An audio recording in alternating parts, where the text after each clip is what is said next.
The date is October 21st, 2021. Surveillance footage shows 29-year-old TikTok personality Ali Abulaban ascending in the elevator to his wife's residence.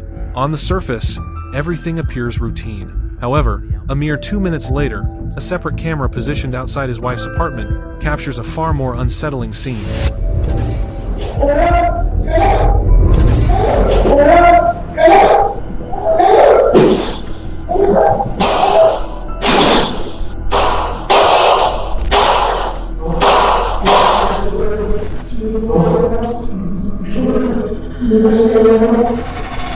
20 minutes pass before Ali contacts law enforcement, reporting that he has just discovered his wife deceased. By that point, however, he has already fled the scene, convinced he can evade responsibility for the killing. What he fails to realize is that his heinous act was being documented at every turn by the building's security cameras. And so, the manhunt begins for the social media star turned cold-blooded killer.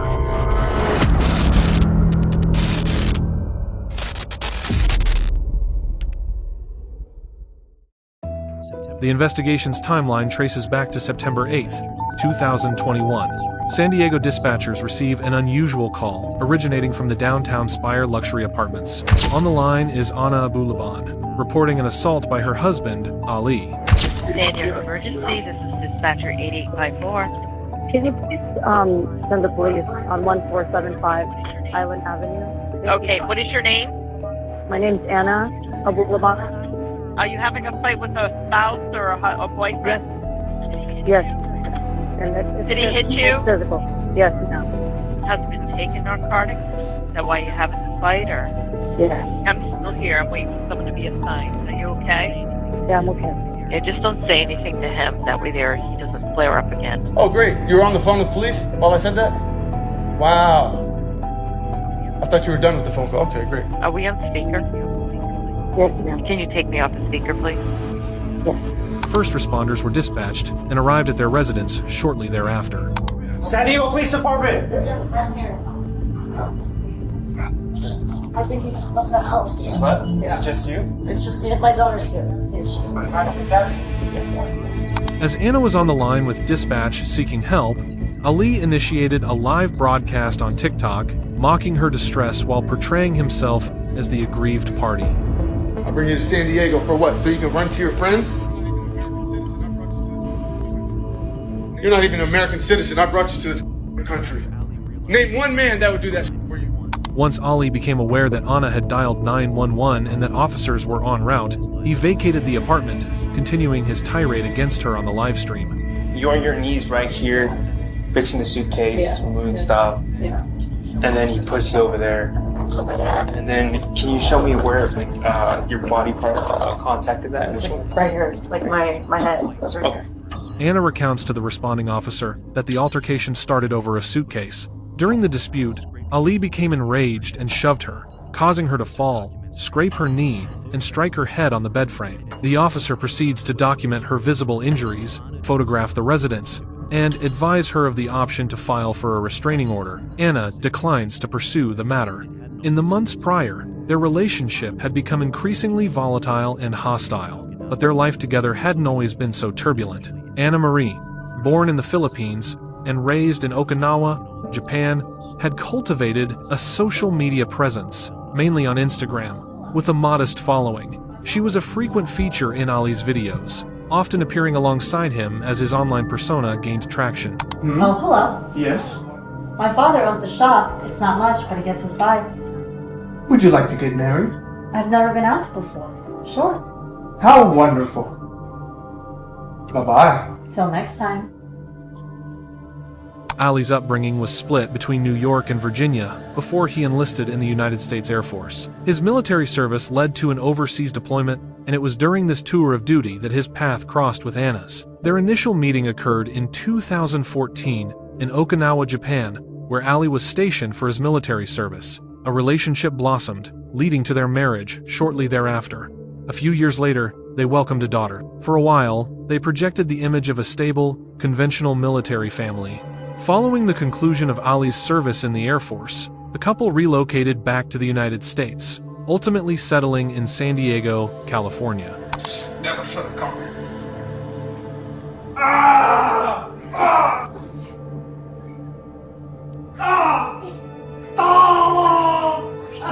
It was in late 2019 that Ali created and launched his online persona, Jin Kid. His content quickly found an audience, particularly his live-action skits based on the video game Skyrim and his impressions of Tony Montana from the film Scarface.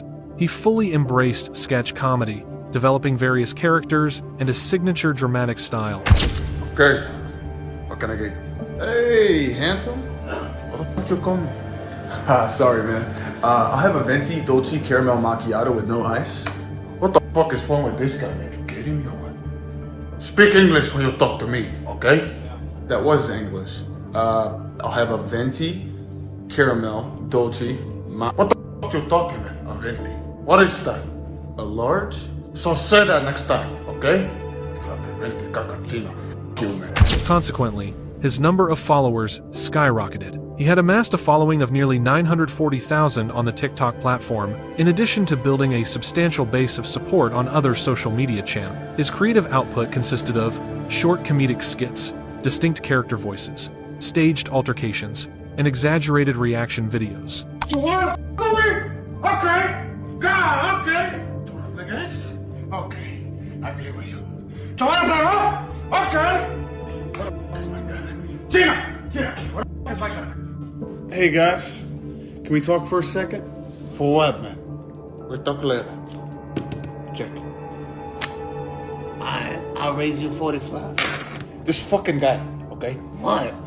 Why don't you wait till you see the cards? Anna would occasionally make appearances in his online content. In some of these videos, she would participate in Ali's sketches, or be featured with their daughter in wholesome, family-oriented clips. To the outside world, their social media painted a picture of a perfect couple residing in a luxury high-rise apartment in downtown San Diego, showcasing a life of success, family, and humor.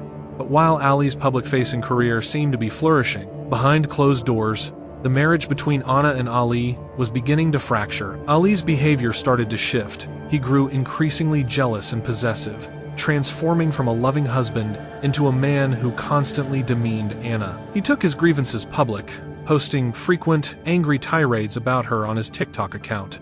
He would record their private arguments and lash out publicly, ensnaring Anna in a relentless cycle of public humiliation and private torment. By the year 2021, the deep-seated tensions in their relationship were no longer a private matter. Official records indicate an escalation in their disputes.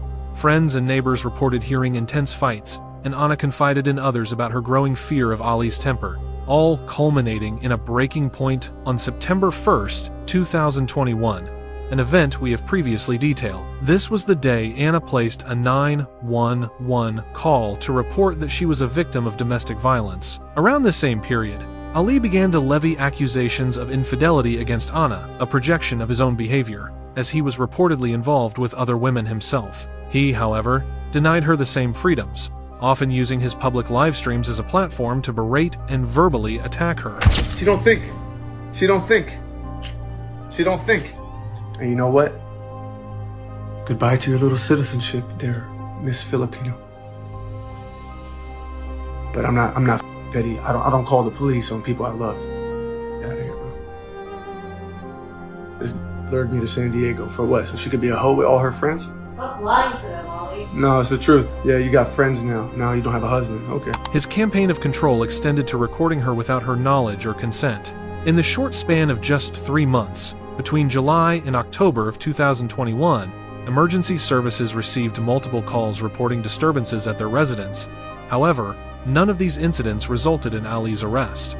The majority of these calls were placed by concerned neighbors and others close to the couple, who were alarmed that the escalating, volatile arguments were a prelude to something far more sinister. What no one could have known was that these calls for help were merely the start of a chain of events that would spiral into an unimaginably tragic conclusion. Throughout this escalating turmoil, Ali paradoxically amplified his online persona. He continued to post his trademark lighthearted skits, including the Skyrim and Scarface impersonations, often featuring Anna in them, maintaining the public facade of a perfect, happy couple.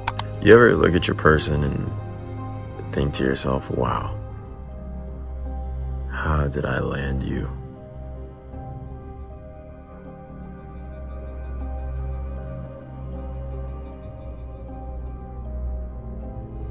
But what the public couldn't see was a relationship in complete disarray. His content started to reflect their private struggles, putting their issues on public display. This controlling behavior soon seeped into his public persona for all to see.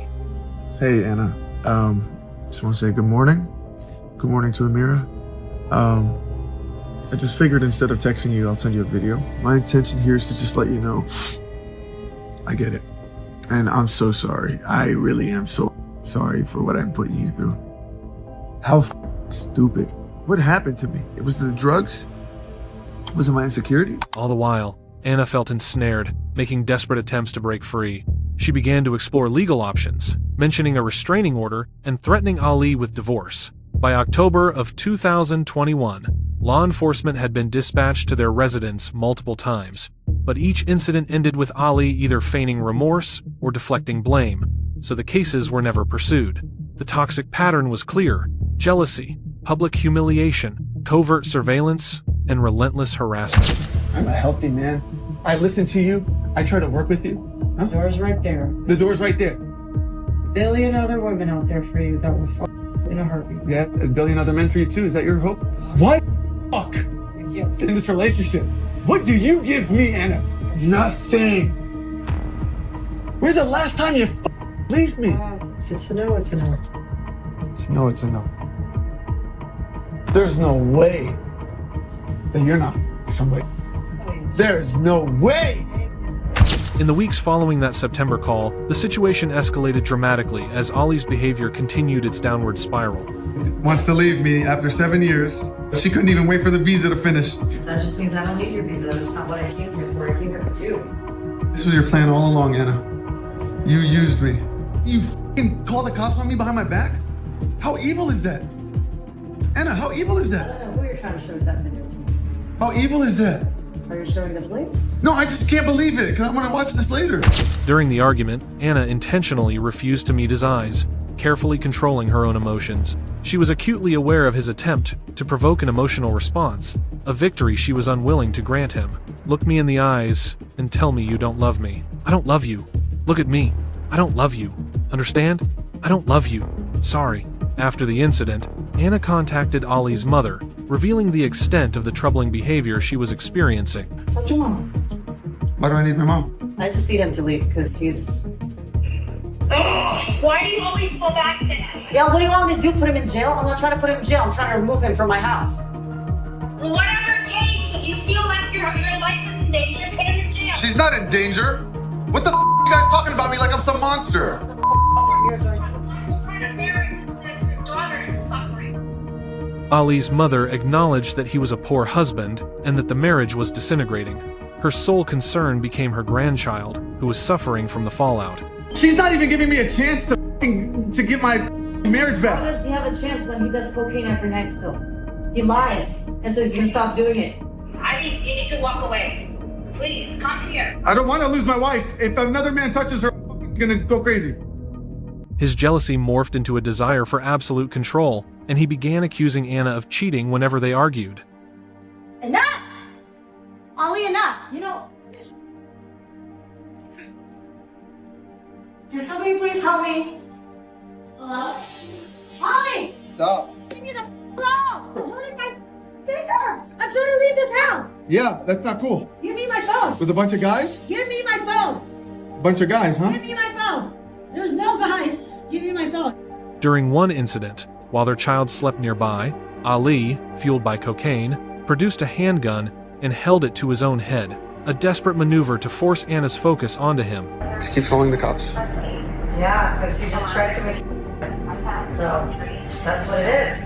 He had a gun in his face. With my daughter sleeping on the couch. I had to do that just to get her to come home. Anna was preparing to attend a friend's birthday party, but Ali adamantly refused to permit her to leave. Blinded by jealousy, he saw every individual in her social circle as a potential competitor for her affection. Give me my phone back.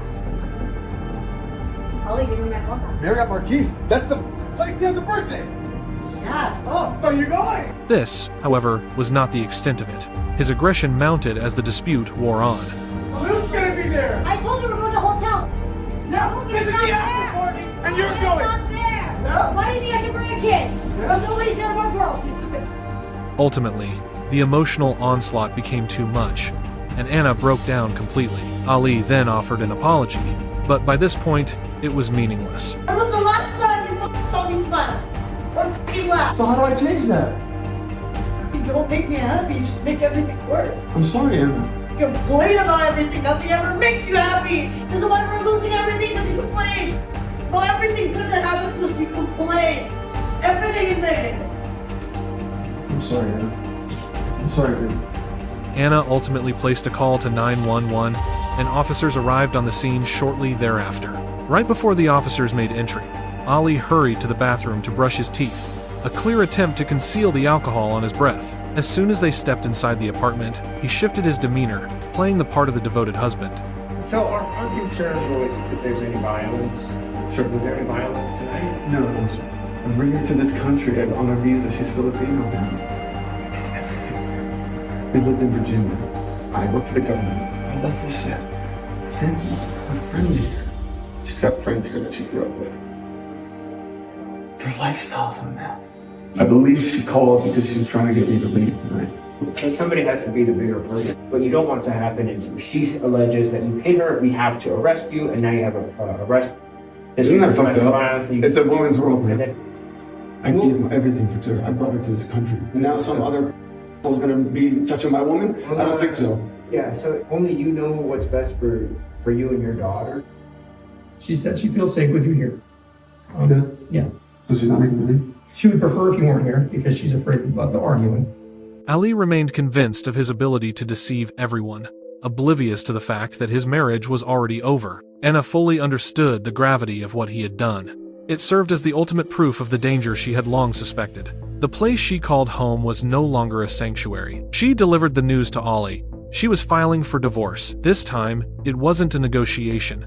It was a final verdict. She made it clear the marriage was over, citing his infidelity as a betrayal she could no longer move past. Following the separation, Anna began a relationship with another man, a 29-year-old named Rayburn Barron. He was a longtime friend, a known quantity in her life. He was the one constant who had supported her through the turmoil of her marriage. Ali, however, had always harbored a deep-seated distrust for him. He sensed Rayburn's romantic interest in Anna, but Rayburn was a stark contrast to Ali. He was attentive, family. Ali refuses to accept the separation, taking a room at a hotel nearby but continuing to encroach on her life with a barrage of calls and messages. He operates under the delusion that he can persuade her to return to the way things were. Anna is under immense pressure, concerned that separating from Ali could threaten her visa status and risk the custody of her daughter. Nevertheless, she starts to formulate a strategy to extricate herself from the situation. Ali, from his hotel room, persists in his established pattern of denial. He publicly maintains the facade that their separation is only temporary, leveraging online posts and conversations with friends to insist Anna is making a grave error, all while being physically gone. He then concocts a disturbing plan to keep her under close watch, searching for any indication of what Anna is doing in his absence. His preliminary research focuses on methods of monitoring a person, including listening devices and remote surveillance technology. His focus soon narrows to the installation of specific applications onto an iPad. Following a period of thorough investigation, he resolves to install a Discord application to conduct surveillance on his wife. Using their young daughter's iPad, he engineers a covert method to monitor Anna's activities. A device, meant for children's games and cartoons, was repurposed into an instrument for eavesdropping. Ali had secretly installed an application that prosecutors would later describe as a baby monitor app. The device was concealed under the bed inside the apartment, quietly transmitting audio to his location in real time. From the confines of his hotel room, Ali was able to audit the events unfolding inside Anna's home. Though physically separated, his objective was to confirm her fidelity, listening obsessively for any sign of another man. This clandestine surveillance was not an isolated act, but an escalation in an ongoing pattern of control. Previously, Ali had utilized recordings, unauthorized access to her phone, and social media posts to track and defame Anna, publishing online accusations and inflammatory rants to rally support for his cause. She, for her part, was subjected to harassment from strangers who believed his side of the story. On the afternoon of October 21st, the situation would reach its breaking point. Ali was eavesdropping on his wife's apartment through a covert app linked to his young daughter's iPad. He heard multiple voices coming through the device. One was Anna's, The other belonged to her friend, Rayburn. Ali became utterly convinced of what he was hearing, and his suspicion ignited into a furious rage. Armed with a gun and high on narcotics, he left his hotel and headed for the Spire Apartments, where Anna lived with their daughter. On this day, however, their child was at school, and Anna was completely unaware of his impending arrival. At approximately 2:50 p.m., building surveillance cameras documented Ali entering the parking garage. Just moments later, the footage shows him running back outside, only to return shortly after adjusting the belt on his holster. As he re-entered the complex, Ali activated his phone's audio recorder and slid it into his pocket.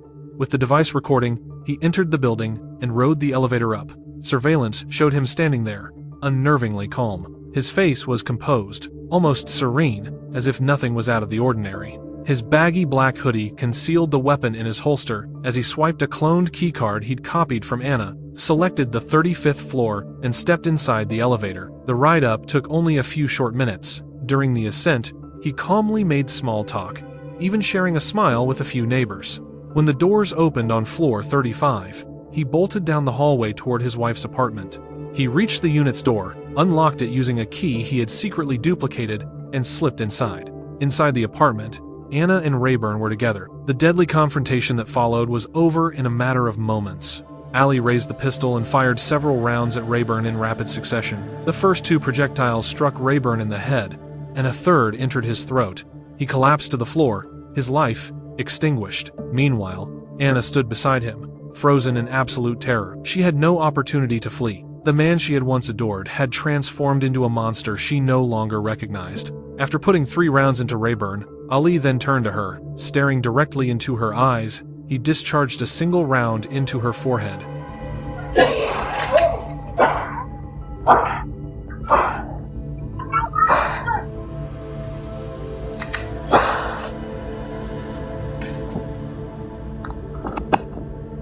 Still inside the apartment, Ali pulled out his phone once more, but not to record audio. This time, he began taking photographs of the scene. He captured grim images of Rayburn and Anna, lying on the floor where they had been taken down. Weapon still in hand, Ali begins disseminating the photographs of the scene. He transmits the images to his own parents and friends. His demeanor suggests a complete detachment from reality, as if he's operating within the virtual world of his online alter ego, believed to be Scarface. Documenting the victims and distributing the images to his family serves as the horrifying culmination of his rampage. In his distorted perception, this act is apparently viewed as some kind of triumph. After exiting the residence, he places a call to his mother, confessing to what he has just done.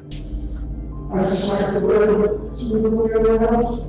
I just like the word to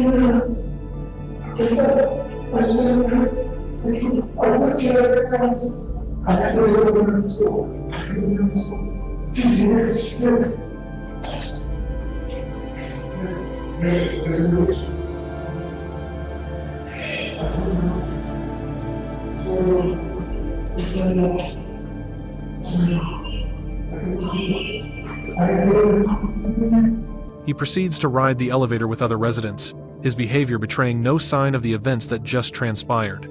He makes no attempt to contact law enforcement from the building. Instead, he proceeds directly to his vehicle. Shortly thereafter, he dials 911, attempting to feign the shock of a man who has just discovered his wife's body. San Diego Emergency, dispatcher 8107. Yes, ma'am. My wife and another man were, I found them dead on the couch. Bullet holes to the face. Wait, someone was shot? 2 people, a man and my wife.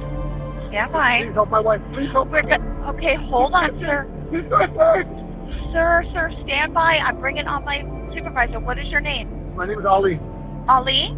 Okay. Yes, I'm her husband. Tell me what you saw when you went in there. I saw my wife on the couch with blood coming out of her head. Wife is on I don't know who he is. I know him. His name is Ray. I couldn't even breathe when I saw that. It was so terrible. Following the call, Ali drives straight to his daughter's school for pickup as officers rush to Anna's apartment, where they are forced to make entry. We got 2 down. Emergency entry. I need a team. Clears that. Someone came here and shot them. That's the guy that he's describing. They both took rounds to the head. Do me a favor, help out with security for us. I don't want someone coming back. definitely back over here and smoke this, okay? Responding officers move quickly to secure the building's surveillance footage. A review of the video leads to a positive identification of Ali and his vehicle, and a citywide alert is issued, warning all San Diego officers that Ali is on the run with his daughter. The alert states he should be considered armed and extremely dangerous. Meanwhile, Ali collects his daughter from school and flees. Acting on the alert, police track his vehicle and initiate a high-risk pursuit. Shortly after, Ali pulls his vehicle over, and officers move in to execute the arrest. I got it. I know, but we don't want to contaminate I don't want anyone else to get in the car. Leave it outside. No, please, you can't. I understand.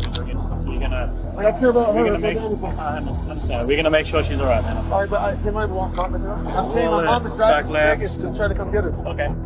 Yeah, I love you, I love you. Take the soft connector. Put everything in a small bag. Authorities immediately secure Ali's phones, his social media profiles, his vehicle, and the apartment where the double homicide took place. These items would become the cornerstones of the prosecution's case against him. To reconstruct the timeline of events, investigators began the painstaking process of sifting through a mountain of text messages, analyzing hours of voice recordings, and every other digital artifact that could prove crucial to the investigation. For the next several years, while Ali remained in custody, detectives painstakingly continued to build their case. During this period, he makes the unorthodox decision to grant a television interview regarding the case. Did you kill her? Don't ask me that. Don't ask me that. In the interview, he presents himself as a man still visibly shattered by the events, framing his actions as a crime of passion, not a premeditated act. He concedes to installing a tracking application on his wife's device, but claims it was merely to ensure her safety. So when you heard Rayburn's voice, you went to... I didn't recognize him. I didn't know who it was. But what were you thinking? I was freaking out. Oh my god, I caught her. Oh my god. There's a man. And then guess what? I hear nightmare. Or in babies. I'm trying. I'm like, don't do it. I'm screaming. As you're driving to the apartment. He recounts that, under the influence of narcotics, he drove recklessly to her apartment, used the cloned keycard, and walked in to find them together. What did you think? Nothing. I didn't see that. I don't know. It was a blur. And I felt like I was on the passenger seat of my own body. But when I opened the door and saw who it broke my heart. And to see her kissing Ray on my couch, with his feet on my table,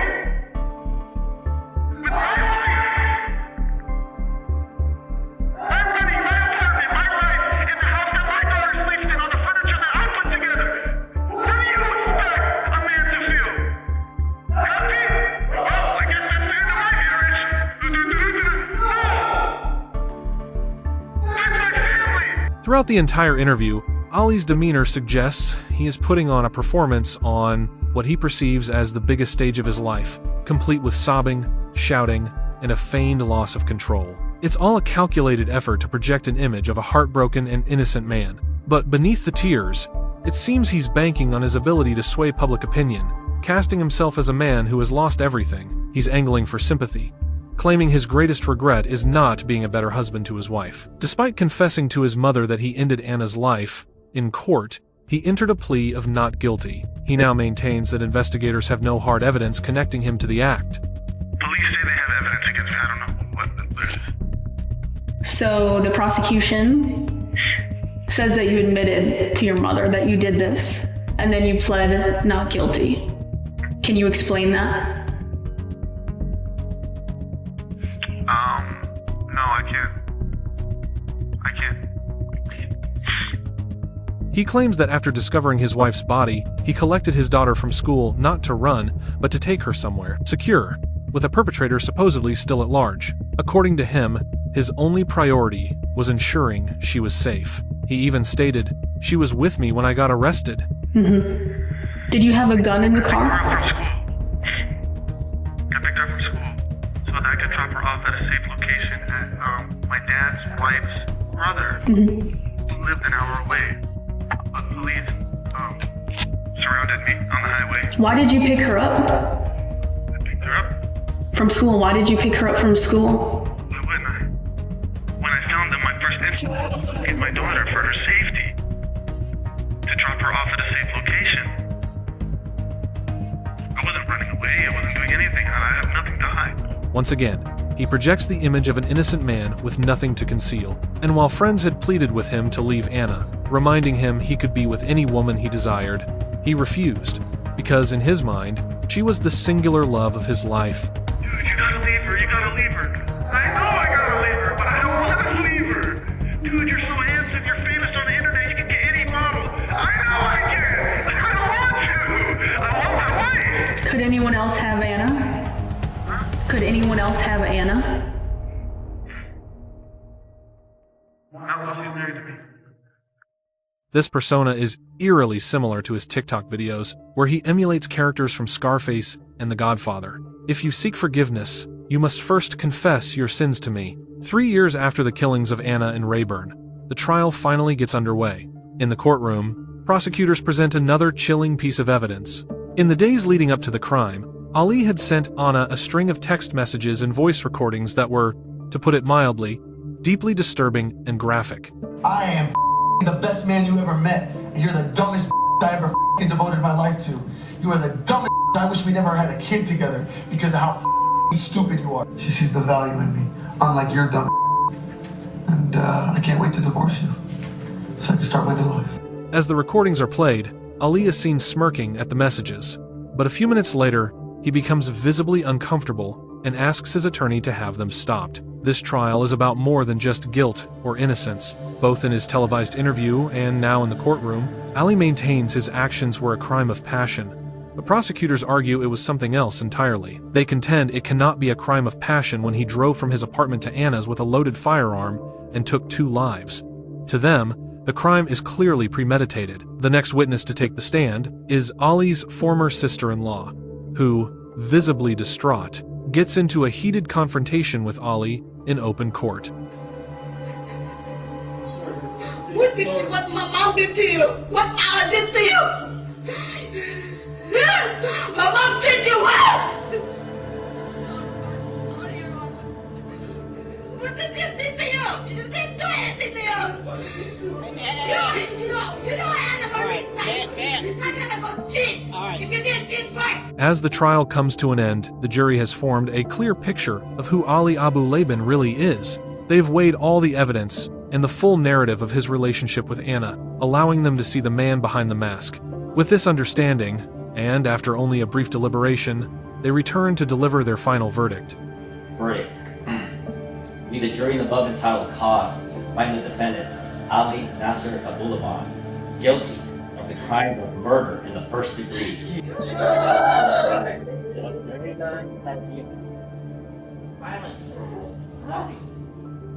Of Rayburn Cardenas, Moran. As the verdict is read aloud, Ali can no longer conceal his true emotions. The full reality of his fate dawns on him, and for the first time, he truly comprehends the gravity of the situation he is in. His desperate campaign to portray himself as a devoted husband, meant to manipulate public opinion and win sympathy, has completely collapsed. Stripped of his carefully crafted facade, he finally breaks down in the courtroom. Probation hearing and sentencing will be on June 28th at 9 o'clock a.m. in Department 2002. All right, this.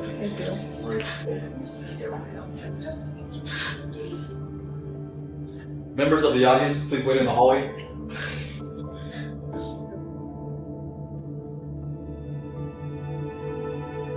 On the day of sentencing, just before the judge announces the final decision, Ali reads aloud a letter he has written.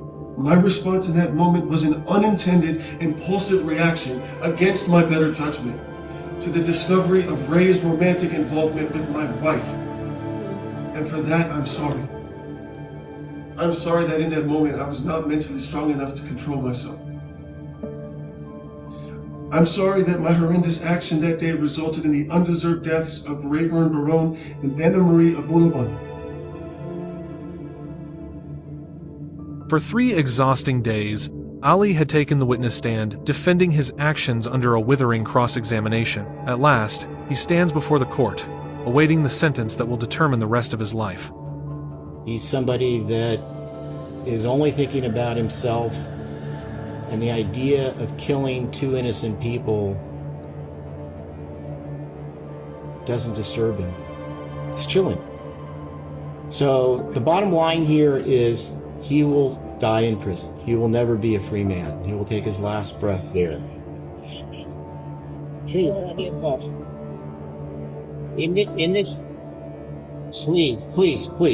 in this matter, the defendant on count 1 will be sentenced to life without the possibility of probation. In the end, Ali gets exactly what he deserves. He is currently serving a sentence of 2 consecutive life terms without the possibility of parole, plus an additional term of 50 years to life.